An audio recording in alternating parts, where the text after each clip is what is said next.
Le hasard a fait, pour vous dire, c'est que le matin, au SAMU de Paris, avait été organisé un exercice sur des attentats multisites.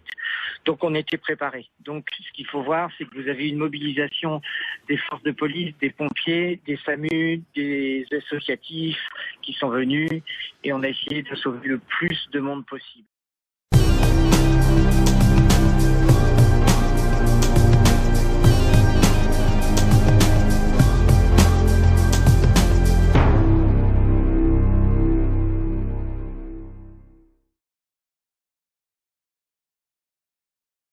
Explosions went off. At the start line this morning, they had bomb spotters on the roofs of the building, and they had bomb-sniffing dogs coming up and down at the start line. And Melanie said there was bomb-sniffing dogs at the finish line, but they kept making announcements saying to the participants, "Do not worry, this is just a training exercise." Well, evidently, I don't believe they were just having a training exercise. I think they must have known, they must have had some kind of threats or suspicions called in.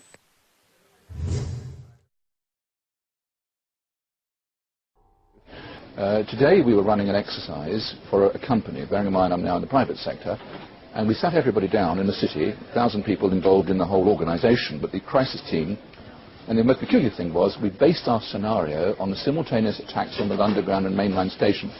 So we had to suddenly switch an exercise from fictional to real. And one of the first things is, get that bureau number, when you have a list of people missing, tell them. And it took a long time.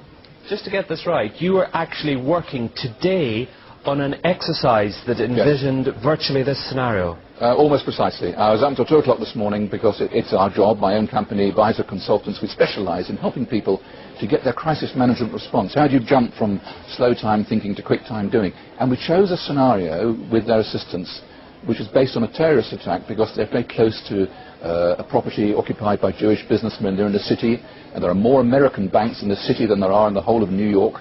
A logical thing to do. And I've still got the... How extraordinary today must feel for you as it unfolds.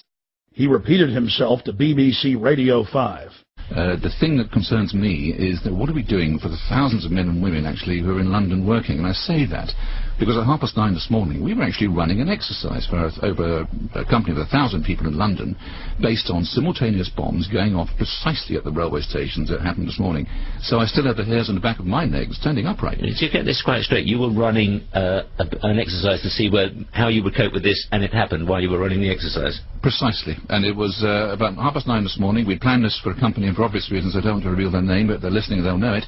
We had a room full of crisis managers for the first time they met, and so within 5 minutes we made a pretty rapid decision. This is the real one.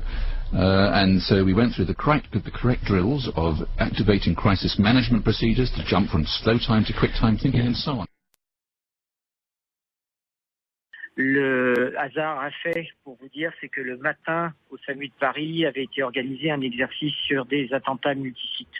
Donc on était préparé. Donc ce qu'il faut voir, c'est que vous avez une mobilisation des forces de police, des pompiers, des SAMU, des associatifs qui sont venus et on a essayé de sauver le plus de monde possible.